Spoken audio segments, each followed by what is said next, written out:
Oh my God.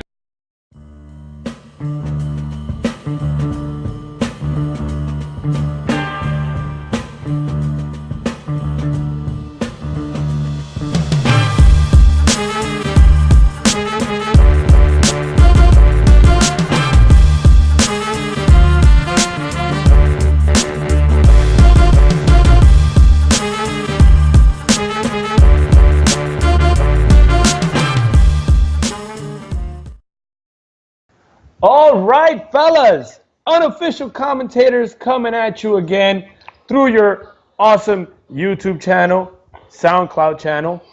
We're here now for what we came, and what we came for is to talk a little bit of fantasy football.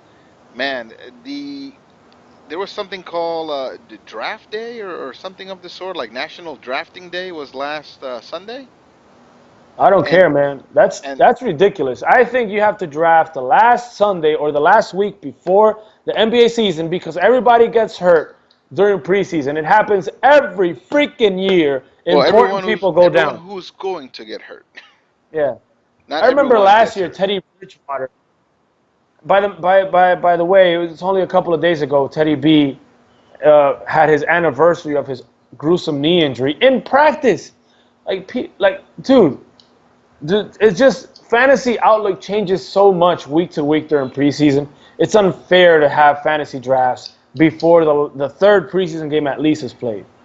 All right, so it's the last Sunday that you get a chance to draft before fantasy. It's an awesome day for drafting in the U.S., man, since Monday is Labor Day. You can have your awesome fantasy football parties, get together, do the thing live, and drink Mhm. up, and then next day you just kind of, clutch your head and go, what did I draft? Anyway, I want to talk about some of the top picks, man, and if we can, let's kind of just break it down by division. And we got to go quickly, Packy, because we don't have all day to talk about this, even though I know we could talk all day about this. If I'm going by positions, I want you to tell me, we start quarterbacks? No, not in fantasy. Of course not. The best ranked quarterback in fantasy is Aaron Rodgers, and followed by Tom Brady. Okay. You take those guys later. I mean, I ranked Hold all of on, hold my. on, hold on. We're gonna talk about strategy a little later on. Right now, I want you to give me a very brief outlook on some of these. I'm gonna say top five by positions, and then if you have a standout, just go ahead and throw them in there. So let me guide you here. So top five by position. If we're starting at quarterback, we have Aaron Rodgers and Tom Brady. You said that. Then Right, it's followed by Drew Brees. Then I have right. Matt Ryan and Russell Wilson. I agree. That's a perfect top five. I have Russell Wilson ranked over Matt Ryan though. I think Matt Ryan's numbers might dip a little bit since Kyle Shanahan left, and Russell Wilson has that running ability. His running game should be better, so I have Russell Wilson ranked a little bit ahead of Matt Ryan. But yeah, those are the top fives. Running back is easy, man. David Johnson, Le'Veon Bell, Shady McCoy, Melvin Gordon, Devontae Freeman. That's the top five right there. Easy breezy.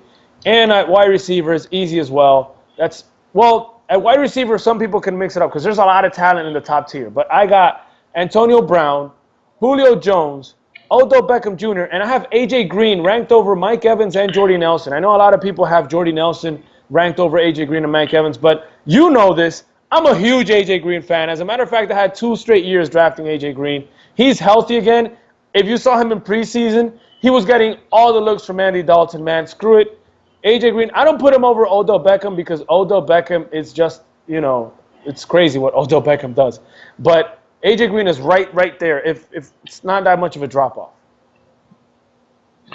Well, thanks for that. You didn't mention tight ends, but we'll talk about that in a moment. Now, what I Oh, was I more could talk about interested tight in, ends. I'm glad you gave me some input as to why you think Russell Wilson goes over Matt Ryan. I don't see why Drew Brees can't be the absolute hands down number one quarterback. That's a good question. I wouldn't put him over Aaron Rodgers because the thing with Aaron Rodgers is he throws a lot of touchdowns. He doesn't Hmm. throw many interceptions. Drew Brees does throw a couple. Right. Remember, you lose points for interceptions. And Aaron Rodgers brings the running into it. He's not going to give you Cam Newton type, touchdown numbers, but he will give you yards here and there every week to pat his weekly numbers. So Aaron Rodgers is clear-cut number one, but I can understand taking Drew Brees over Tom Brady. He's much more of a gunslinger for sure.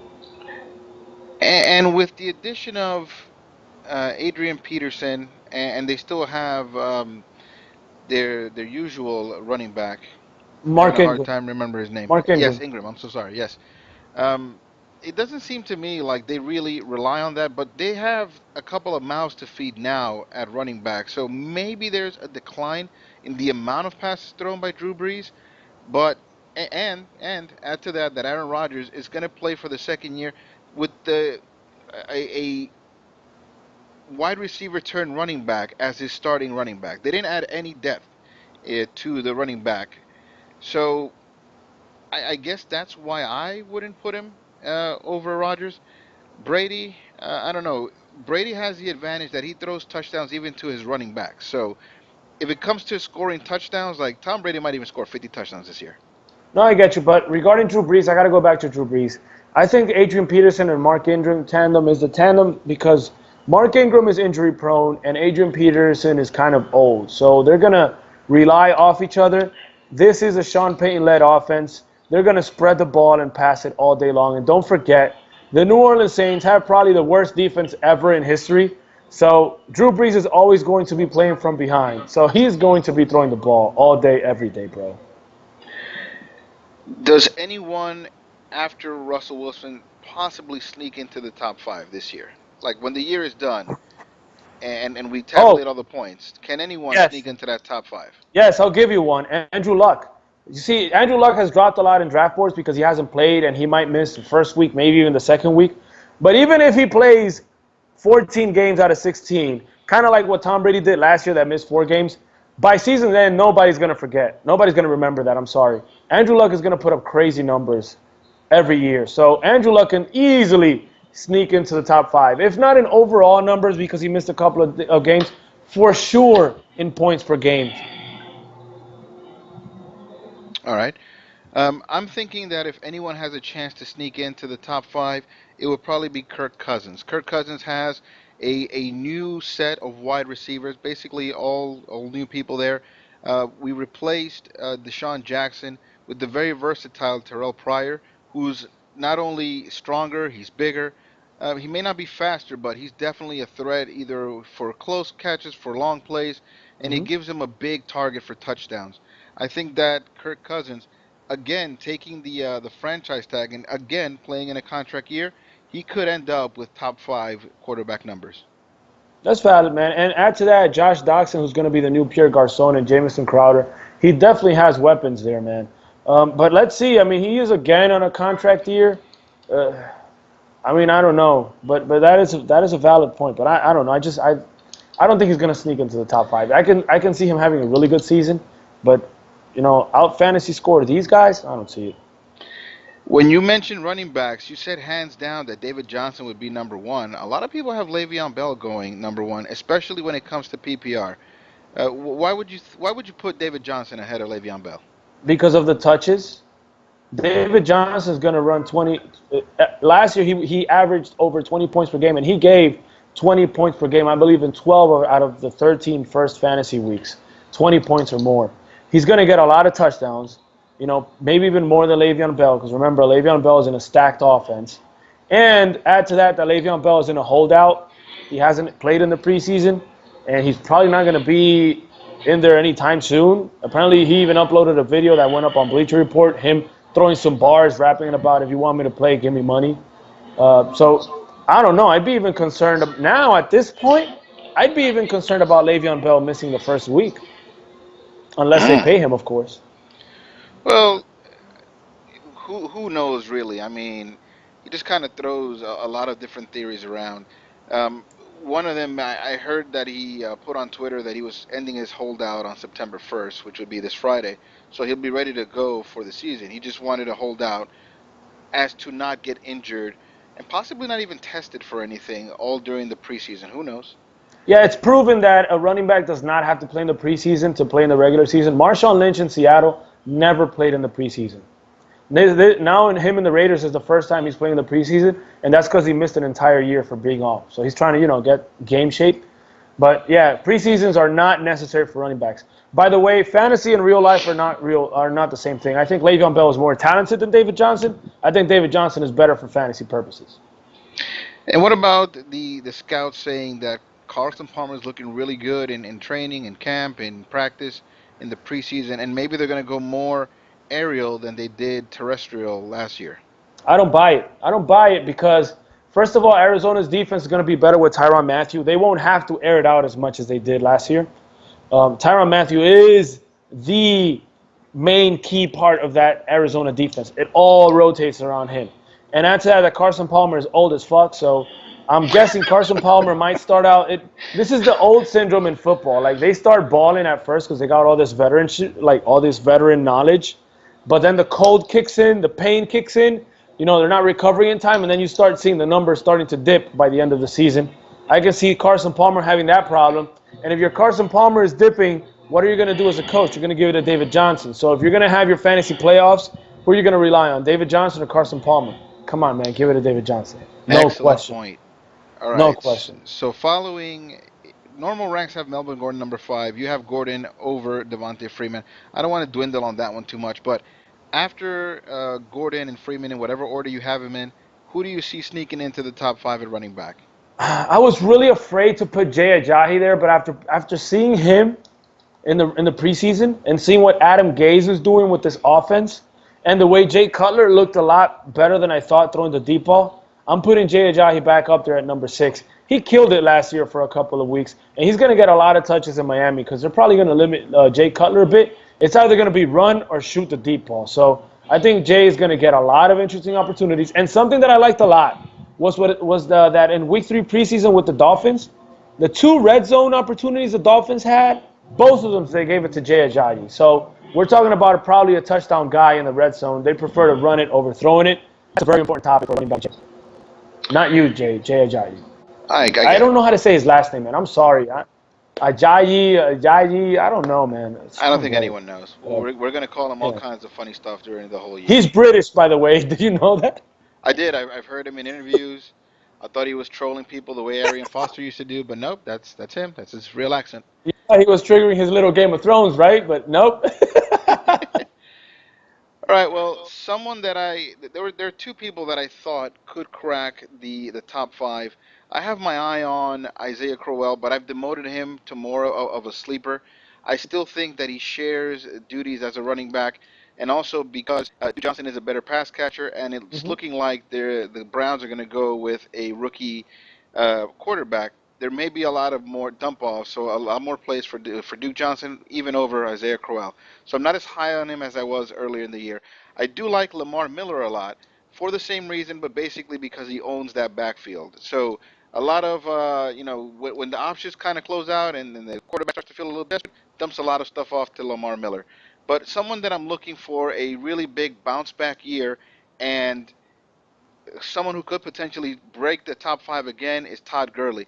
Todd Gurley had a huge dip last year, and a lot of it, I'm being told, I'm hearing, I'm reading, that it has to do with the fact that their quarterback play was so tremendously bad last year that people didn't really have to, defend any kind of like receiver play. They didn't really do much. It's horrible.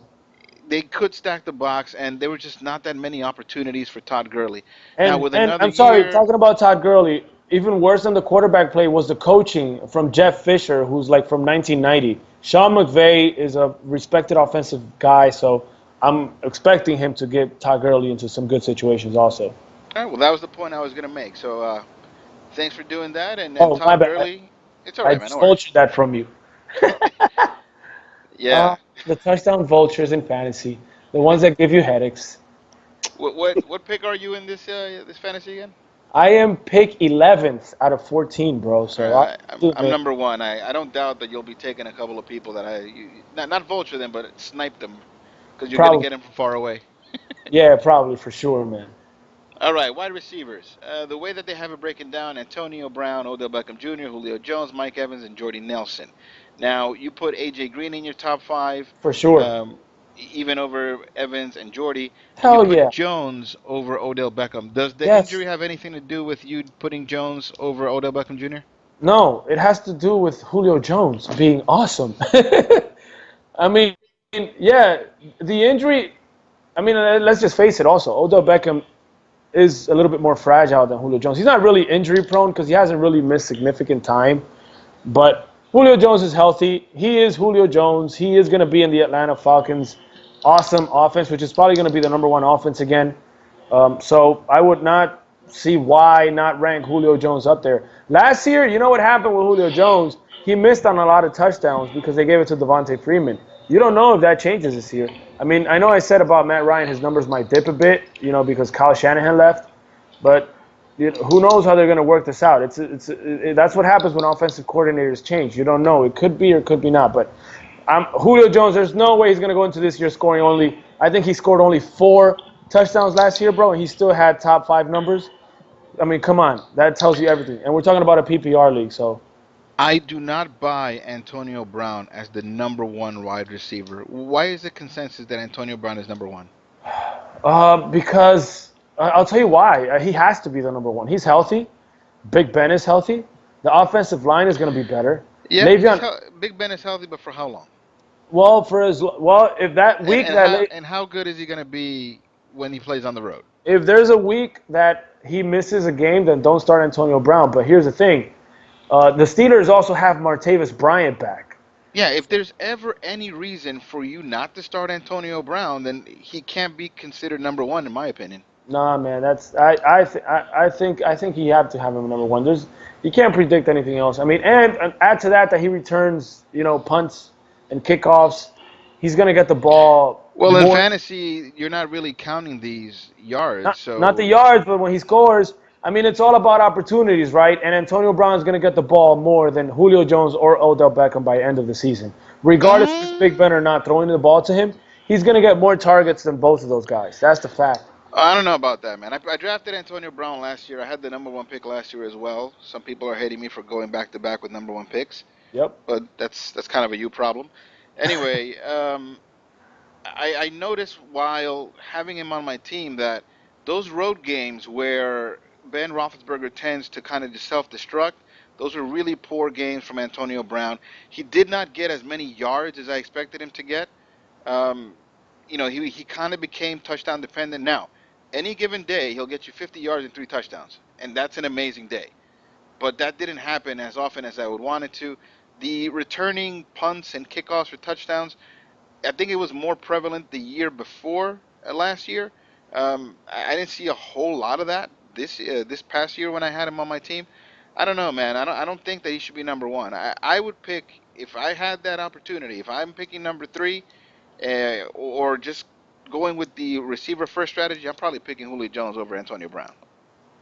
I mean, you really can't go wrong with any of these guys. These are top tier guys. Those top 5 that we mentioned, you really can't go wrong with any of them. It's a thing about the top 5 that you mentioned, because I'm not sold on Jordy Nelson either. Yeah, my top 5. Jordy Nelson is not on my top 5, but you really can't go wrong with, I think, Julio Jones, Odell Beckham, and Antonio Brown. You really can't go wrong with any of them 3, specifically them 3 over anybody else.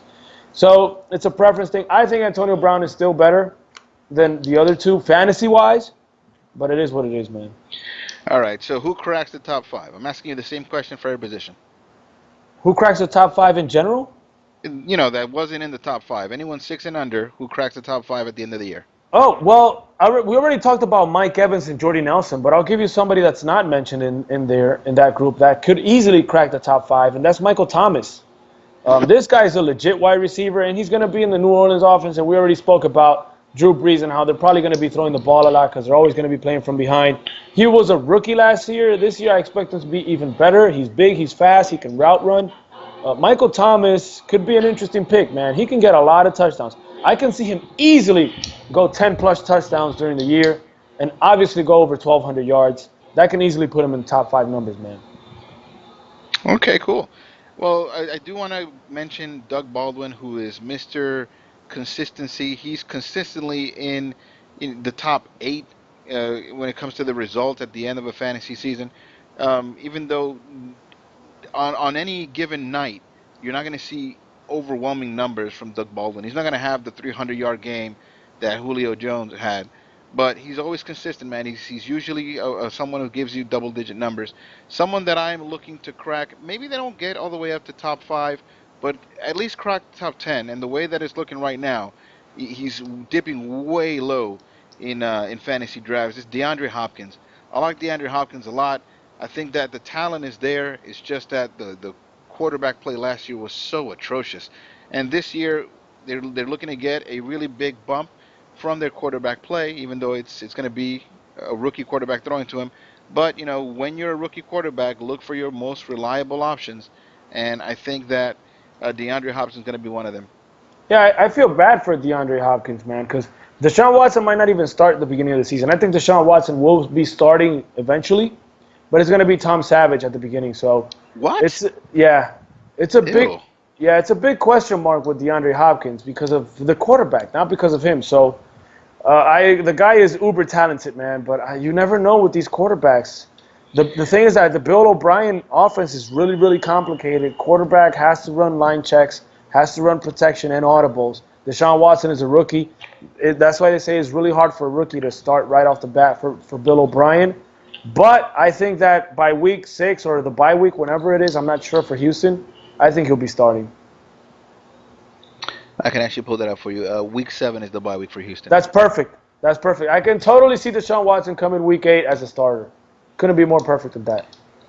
End the year strong, both for him and also for DeAndre Hopkins. Yeah. Tight ends, man. You didn't mention your top 5. You have a ranking for them? Yeah, top 5s are pretty obvious, man. Rob Gronk, Baby Gronk, and Travis Kelce. Shout out to Cousin Juan. What's up? Greg Olsen, number 3, obviously, with Carolina. Jordan Reed. A lot of people have Jordan Reed ranked at number 4. I have to rank him there because of the talent, but I would really, really prefer to draft Jimmy Graham or Tyler Eifert to round out my top 5 because I'm pretty sure Jordan Reed is not going to play the 16 games for sure. Questionably 14, maybe 12, because he always gets hurt. He's coming back from toe or foot surgery or whatnot, and these are really, really complicated injuries, man. They just keep on bugging you, especially for a tight end that's going to take a lot of hits. He's going to get a quadrillion targets when he's healthy, so that means more hits. I don't see Jordan Reed lasting long. It's my same fear with Rob Gronkowski. This guy's going to produce at first, but damn it, wasting an early pick in your draft for Rob Gronk, and then he misses it on the most important week that you need him. Jordan Reed can pull that same shit on you, man. So that's why I have him out of my top 5. I got to keep Gronk there because, the guy's going to give you like 20 points when he plays, but those are not the type of guys that I would draft, though. Yeah, I'm not talking strategies yet, but if you ask me, I just say wait on tight end. They're all pretty much lumped up in the same pile of whatever you want to call it. No one is a true standout. Every one of these guys, even the ones at the very top, are very prone to injury. If you want someone who's going to be reliable and there every game, I would put Travis Kelce and Greg Olsen at the top of the list, and then everyone after them, because all Well, of these guys have a history of some injury or another. yeah, man. And I know you're probably going to ask me, who would you put in my top 5? I already have Jimmy Graham. I wouldn't be surprised if Jimmy Graham ended as a top tight end in fantasy football, man. This guy looks good. He looks healthy. He looks recovered, and he's more familiarized with the whole offense in Seattle. And they're clearly looking to use him more, man. So I wouldn't be surprised if Jimmy G gets up there easily in the top 2 over even Gronk and Jordan Reed because of the injury issue. So it's not really a strategy thing. It's just that I can't rank them so high for fantasy purposes if I know that there's going to be weeks that I'm going to have to fucking stream a tight end through the waiver wire. Well, I've heard that Russell Wilson is in a lot better shape, so expect him to do a lot more running. But even considering that, I also heard that Seattle had one of the poorest offensive lines, and they did nothing to kind of bolster that offensive line. Yeah. So Jimmy Graham might end up blocking a lot more than catching passes. So that's kind of a arrow pointing down for Jimmy Graham for me. I don't know, man. Russell Wilson keeps getting better every year at scrambling in the pocket. I don't know if you saw a couple of plays of him in the preseason. It's like, how does he do it? This guy's literally a magician. It's like he has rear view mirrors. Somebody's coming through his blind side, and right there he does a spin move. Like, how does he know? And Because he's a herb. He starts scrambling around. It's insane. So it's like, He's kind of a herb. He's a nerd. He looks like the type of guy that was getting beat up in grade school and high school. So he kind of has that spidey sense about him. Dude, it's crazy. It's like no wonder Seattle doesn't invest in an offensive line. You don't really need to. I mean, because Oh he's no, just going to buy that's time. ridiculous. I'm not. He's not going to be young Yeah, you forever. need to. You need to, of course, eventually. But I'm just saying, like, Russell Wilson's legs are buying Seattle some time so they can keep paying their defense and they can keep making a run. All right. Do you have kicker rankings? Kicker rankings, they're ridiculous. I did rank my kickers. It's kind of ridiculous, but Justin Tucker, the Baltimore's kicker, is perfect for fantasy. He's going to get a ton of field goals because Joe Flacco struggles to put the ball in the end zone, although he moves the ball down the field perfectly fine. And he's probably the most assertive kicker right now. Obviously, after that, you have to put in there Stephen Gostkowski and Matt Bryant. Those are my 2 and 3 because they're in the New England and Atlanta Falcons offense. So whether they get a lot of field goals or not, they're going to get a shit ton of extra points. Put in there number 4, Dan Bailey from Dallas.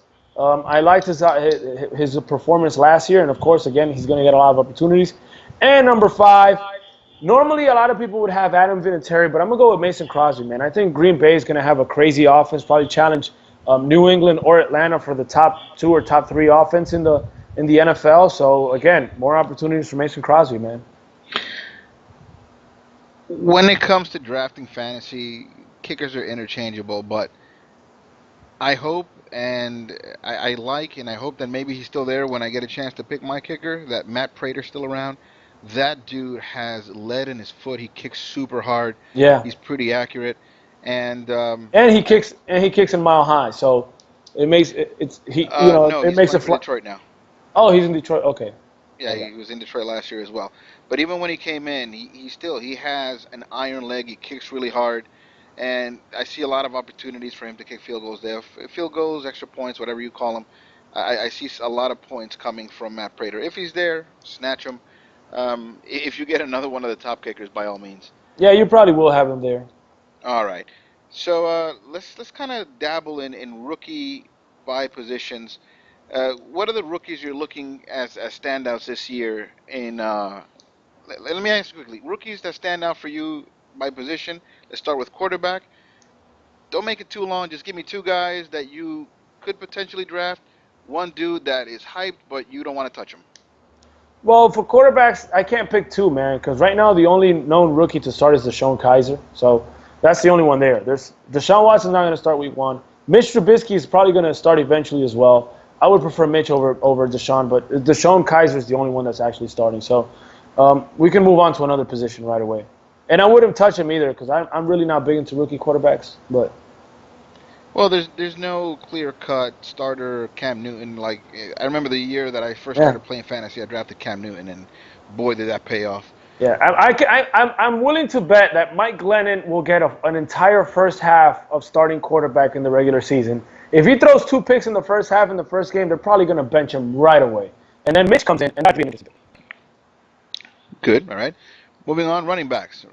Rookie running backs. There's quite a few of them in this draft. Yeah, running backs, I'm going to give the one that everybody's talking about right now. I don't know if you know who it is. Everybody's talking about Kareem Hunt from the Kansas City Chiefs. He looks legit. He looks like a running back. He looks like an Andy Reid running back. Spencer Ware is out for the year. Charkandrick West is not a real threat. C.J. Spiller is a nomad. He runs around from team to team. This is the Kareem Hunt show. C.J. Spiller's on the Chiefs? C.J. Spiller's on the Chiefs, bro. When yeah. the hell did this happen? This year. Yeah, okay. so it's Kareem Hunt. It's his show.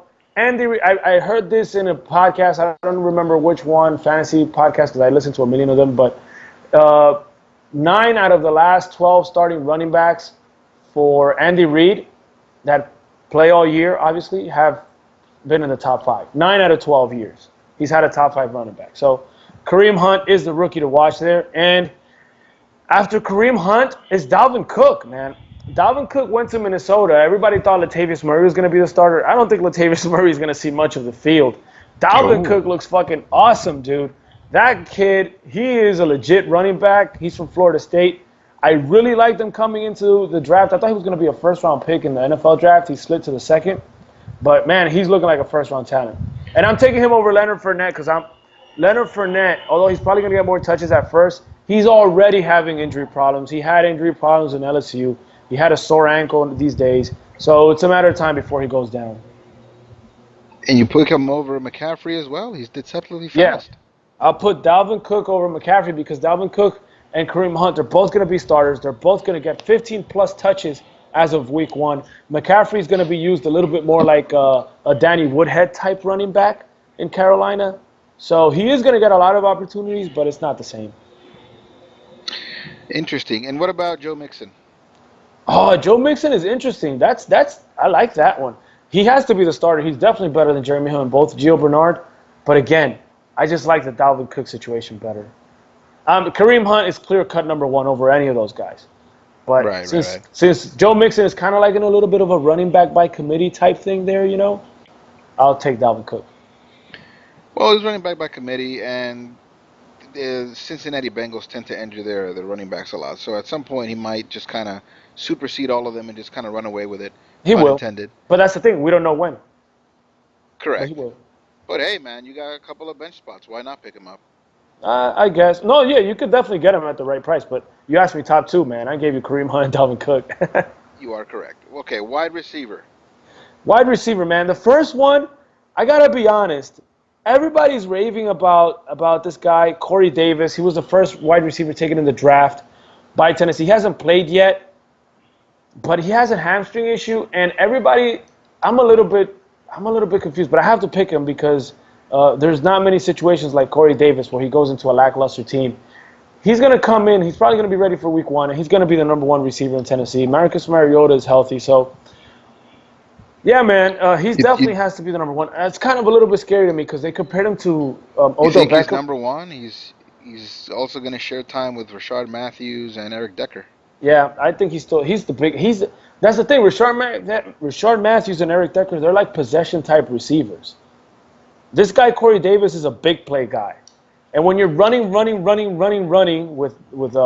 Henry and what's his name, DeMarco Murray, that play action bomb, it's not gonna go to Eric Decker or Rashard Matthews, bro. That's going to Corey Davis for sure.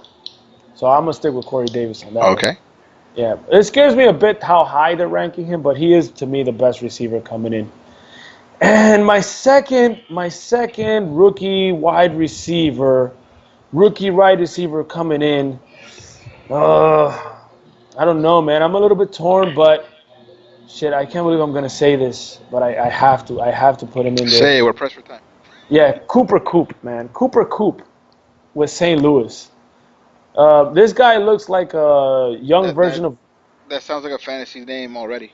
Yeah, he's not going to get a lot of touchdowns, but this guy is prone to have 100-plus receptions. So if you're in a PPR league, I think Cooper Kupp is the guy that I would probably take as my second rookie wide receiver, out of all of them.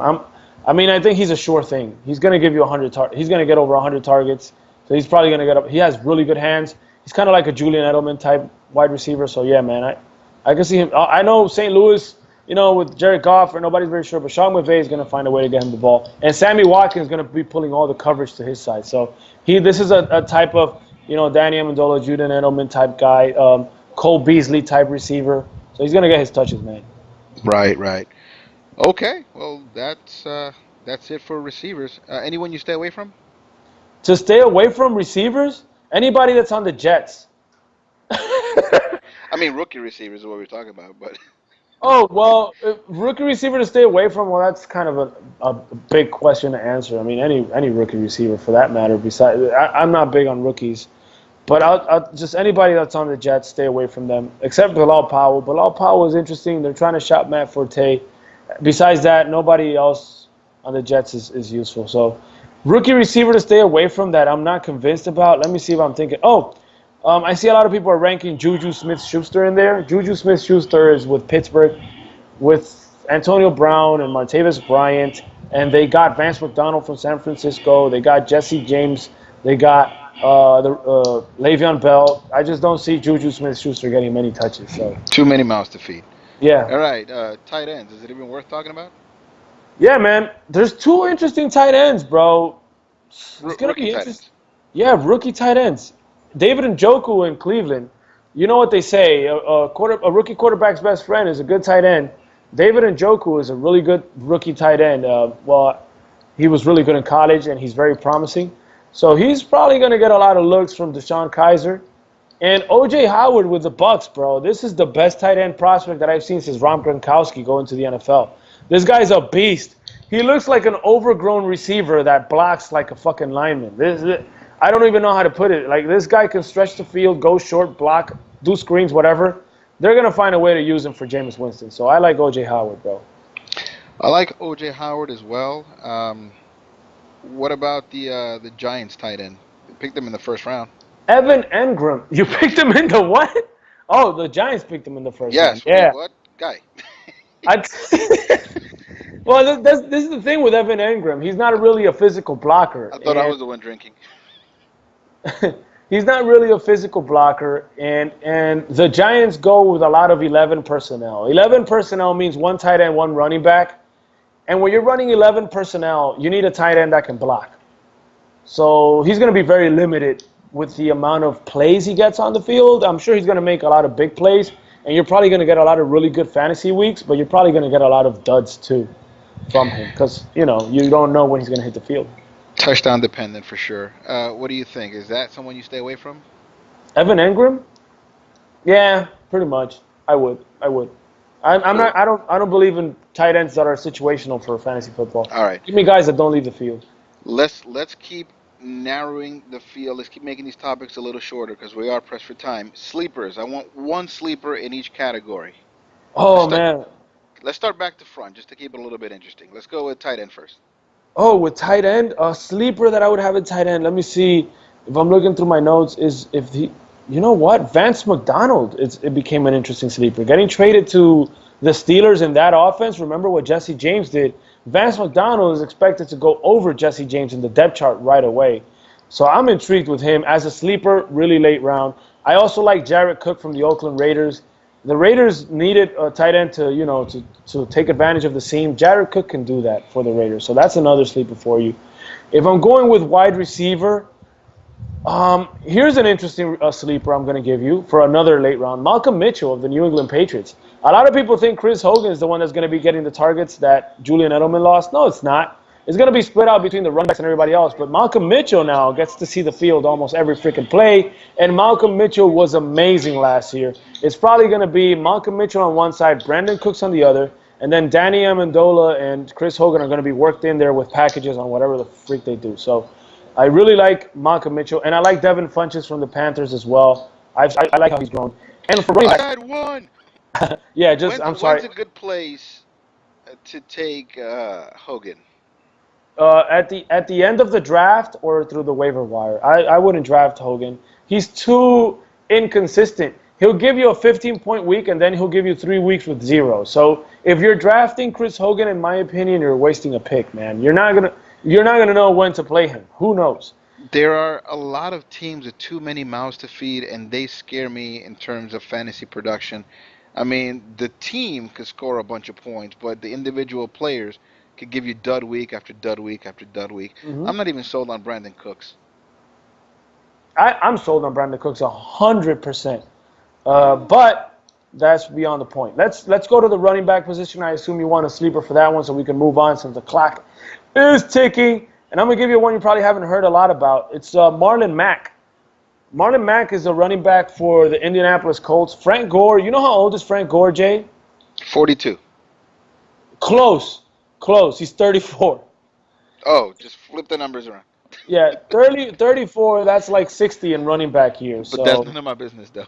So Marlon Mack has looked pretty good. They brought him into this team to eventually be a running back. I have him as a sleeper because he's not going to get many situations until Andrew Luck comes back. Frank Gore is going to start deteriorating at some point during the season if he doesn't get hurt first. Not jinxing you, bro. I'm sorry. It's just you're 34 years old. Not that you're listening to this anyway, probably, but yeah. He's going to write you an angry email. Yeah, Marlon Mack, man. I like. You're calling him old man. He might write you an angry telegram. Yeah, if you got to the end of your draft, if you're in the later rounds and you're stuck looking for a running back, Marlon Mack is a good way to go. You can stash him in there, and he's a guy that if he doesn't get drafted, he is for sure going to get picked up at some point during the season through the waiver wires. If there was no suspension, Ezekiel Elliott would have probably been, what do you think, top 4 running back? He would have been my number 2 running back. Oh, wow. Number 2, Ezekiel Elliott, if he wouldn't have suspension. In I would terms have. of running back, they have him at 13. In terms of all players altogether, he's averaging out around 29. Where's a good place to take Ezekiel Elliott? I'm gonna go. You know what, Jay? I'm gonna take that back. If Zeke was healthy, I'd probably have him ranked #1 over David Johnson and Le'Veon Bell. What? Yeah, he'd be my #1 overall pick if he was Wow. healthy, if he was not suspended.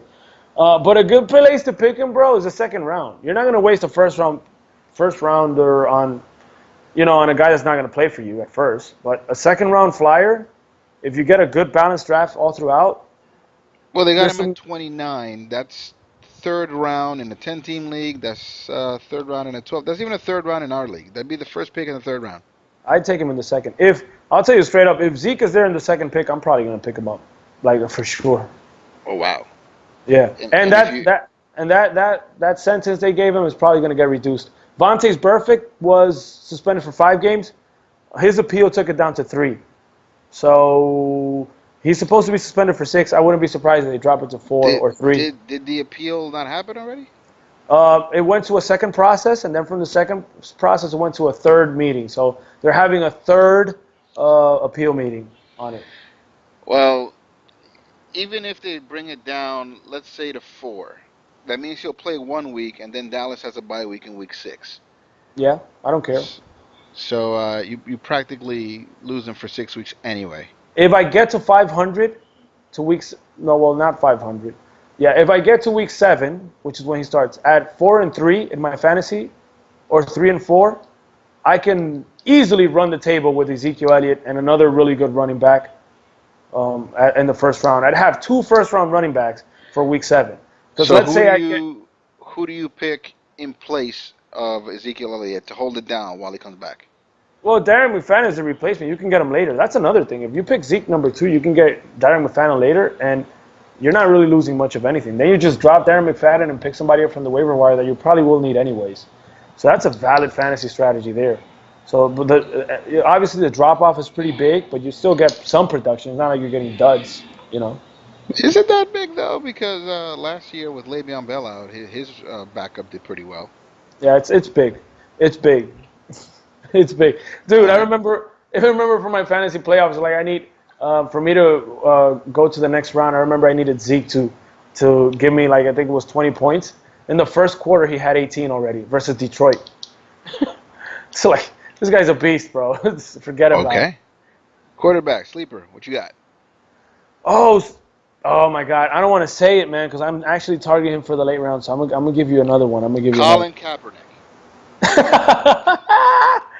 Nah, man, screw Colin Kaepernick. I'm gonna give it to you, all right. The one that I had in mind, Andy Dalton, bro. Andy Dalton sucked dick last year because he didn't have anybody. Everybody was hurt, but now everybody's healthy. You got Joe Mixon to improve your running game, and you got AJ Green back. Andy Dalton is so dependent on AJ Green, just like Antonio Brown is dependent of Big Ben. Andy Dalton is dependent of AJ Green. AJ Green is there. But you flip it. What happened? You flip it where Andy Dalton is. AJ Green is there. Andy Dalton will give you 4,000 yards in the season, 25 plus touchdowns. He's a great sleeper to get in the later rounds. Yeah, he's going pretty low, 170th overall. It seems like the glut of quarterbacks are going to be found in the 5th, 6th, and 7th round. Mm-hmm. So most experts say to hold off and not pick quarterbacks early, but in the League of Haters, quarterbacks fly off the board. I wouldn't be surprised if people are drafting Andy Dalton in the 4th. And Jay Cutler. We got some Miami fans. I wouldn't touch Jay Cutler with a 10-foot pole covered in HIV. Holy shit. No way, no how. You can keep him. Hey, you never know, man. Adam Gase is legit. All right, man. We have a really interesting league, and this is something that not a lot of people talk about in all of these different fantasy outlets. And it's that we play IDP, individual defensive players is what IDP stands for. When should you start taking individual defensive players? Well, that depends on how deep your draft is going. I'm a personal guy that I prefer to secure my running back and wide receiver positions before I get into IDP because those are where the bulk of your points are going to come from. But there are IDP guys that you can start picking in the 6th and 7th round with our scoring system. Tackles are worth a lot. Last year, the top fantasy scorer, which was Landon Collins, by the way, for IDPs, was around 170-something points overall. And he's around that range, 5th, 6th, 7th round scoring. So you can start, you're going to get guys like Luke Kuechly back healthy, who can give you a lot of points. Quan Alexander, Bobby Wagner, and of course, J.J. Watt is coming back healthy. Khalil Mack was the Defensive Player of the Year. He's coming back this year even better with a better defense, so he's probably going to get even more sacks. So, yeah, man, Vic Beasley.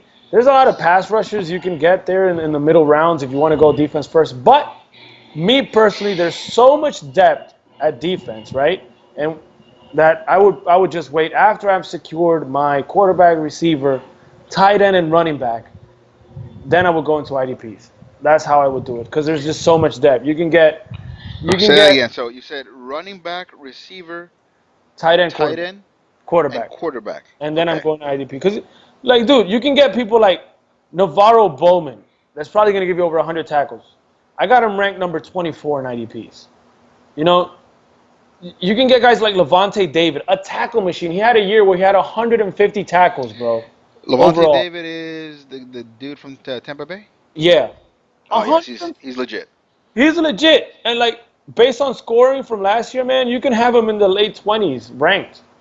So it's like you can get really good talent in IDPs later on, bro. It's crazy. So our league has been playing IDP for quite a couple of years now. So for the sake of people that watch the show, that are interested in fantasy, and that don't necessarily play IDP and maybe are dipping their toe into this for the first time, what is the position to target?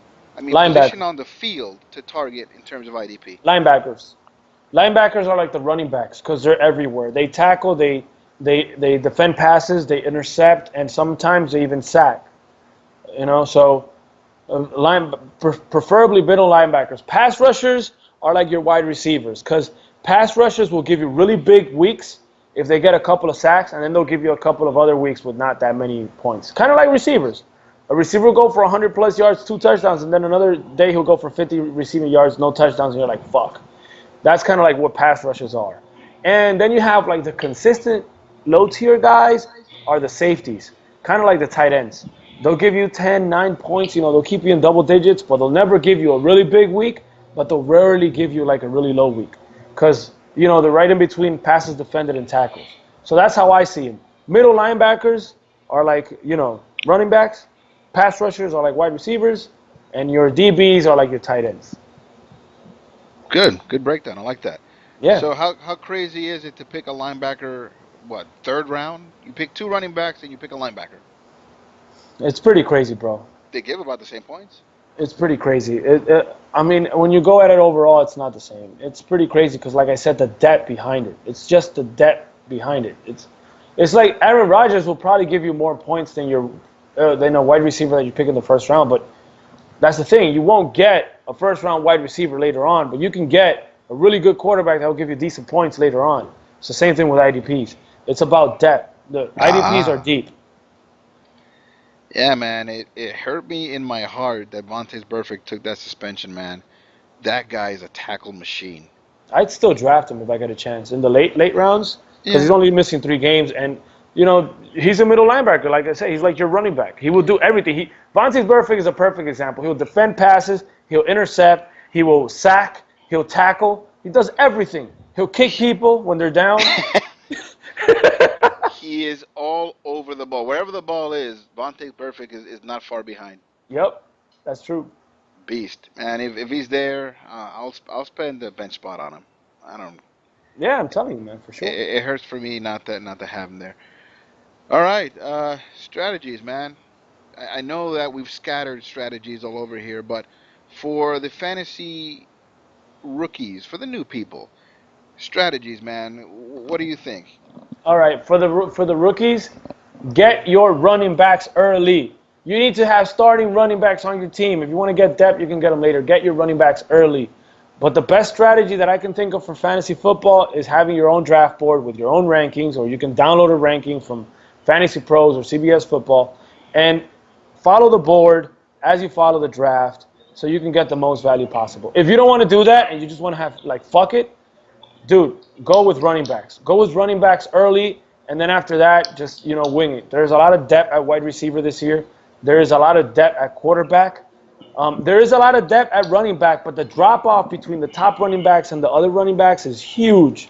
So if you can get like 3 good running backs, one to start your flex, 2 starters in your first 5 rounds, you're gonna be set for your fantasy season, bro. And not to mention that running backs get hurt literally every freaking week. Somebody goes down, so it's good to have some good depth. I would recommend. Here's how I would put out a roster just to end out the strategy. Get 5 running backs. Get 4 receivers, 2 quarterbacks, and 2 tight ends. That should be a very well-balanced fantasy roster. 2 tight ends and 2 quarterbacks. Yes. Ask me why. Why? Because sometimes you got to, depending on the quarterback you draft, of course. First of all, there's a bye week. You're going to have to be going through waivers. That's a problem.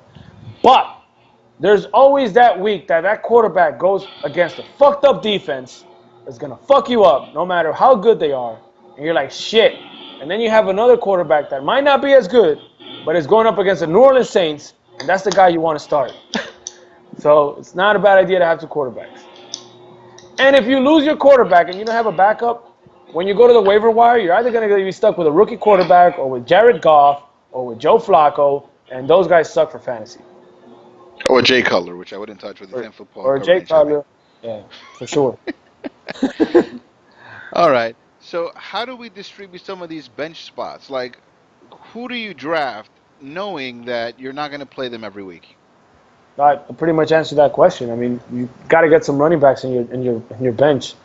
I know it hurts to have like running backs produce in your bench because you didn't start him that week and you started somebody else and you're like, fuck, this guy is supposed to be a late round pick and he's giving me 20 points. But you have to hold on, man. You have to hold on because somebody's going to get hurt. Somebody's going to have a bye week. Somebody's going to miss time, and you're going to need him, even if it's for a week or 2. So how do you balance out the roster, bro? Get a lot of depth at running back. Receivers are less injury prone to get a lot of depth at running back. I mean, I just hate it. I had to go through last year just going crazy through the waiver wire looking for running backs. Just plugging holes. Yeah, and that is very painful because it's a week-to-week thing. It's a week-to-week thing, and that sucks. Especially if you're in a 14-team league, waiver wires. If you're a fucking 12 or 13 waiver, you're probably not going to get shit. So, it's a problem. Is it worth stashing an IDP or, in its defect, a team defense on your bench? No. So you go with the 3 you have. The only way that I would stash it is for if that IDP or DST is on a bye week and I really don't want to drop him. That's it. But then I'm going to drop whoever I picked up the next week when he comes back. It's just a waste of bench spot to have any of those guys up there as your starter, in a bench spot. All right, well, I just want to weigh in very quickly to kind of wrap this topic up. So, traditionally, the draft strategy is to pick up running backs first. However, most teams, with the exception of a handful, are doing running back by committee. So, it sucks for you to pick one and not the other and then get the yards and not the touchdowns or vice versa. And end up with 24 total points amongst your running backs, but split up between 2, and if you don't have both of them, it sucks. So find yourself a dependable wide receiver, someone like an AJ Green, like a Julio Jones, like a Mike Evans, who basically have the spotlight to themselves, that get a good 30 to 40% of the passes thrown their way, and bank on them.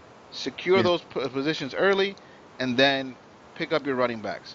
Yeah, there's a group of guys that I said that's why there's a huge drop off, and I'm going to give you all the names that are going to get 20 plus touches. Or let me put it this way: they're going to get 90% of the touches that a running back gets on their team. David Johnson, Le'Veon Bell, Shady McCoy, Melvin Gordon, Devontae Freeman, Jay Ajayi, Jordan Howard, Todd Gurley, Leonard Fournette, Zeke Elliott when he comes back, Dalvin Cook, Carlos Hyde, Marshawn Lynch, Kareem Hunt, and C.J. Anderson. Oh, and Bilal Powell.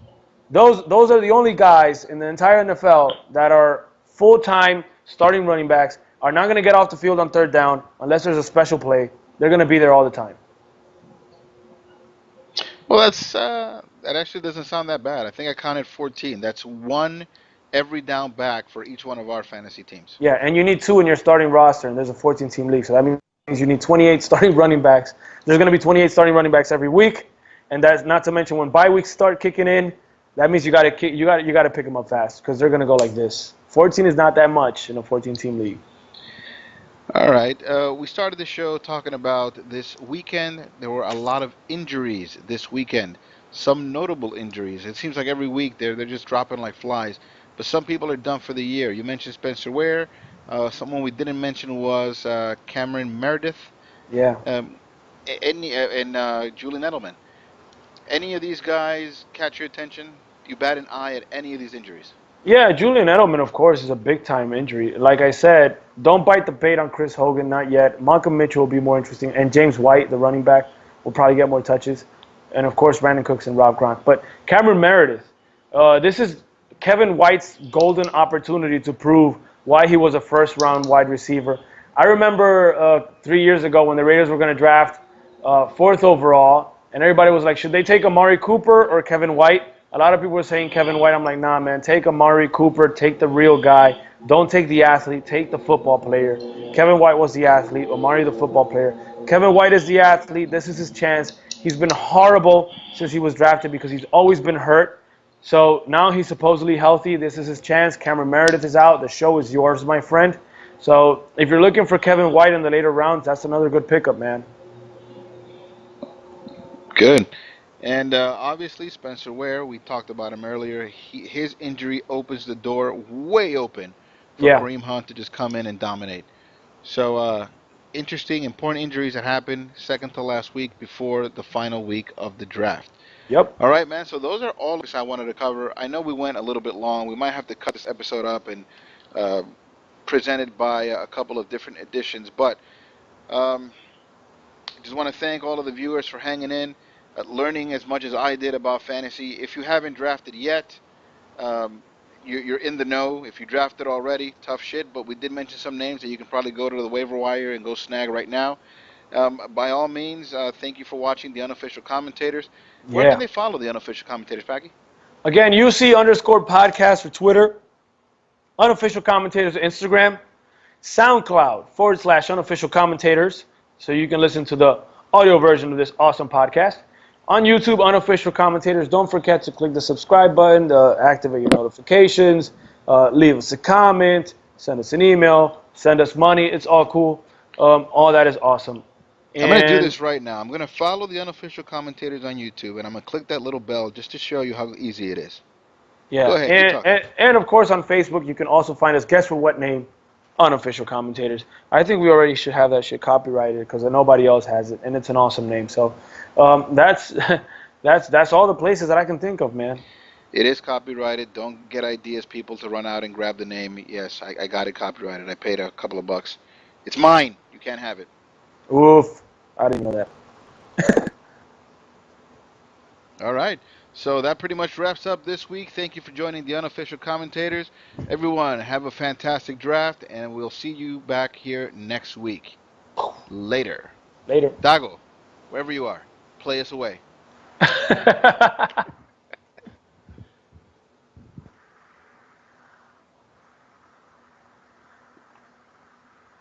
All right, se fue largo, sí, porque el otro grabación duró 15 minutos. This one lasted like an hour 20, so we went to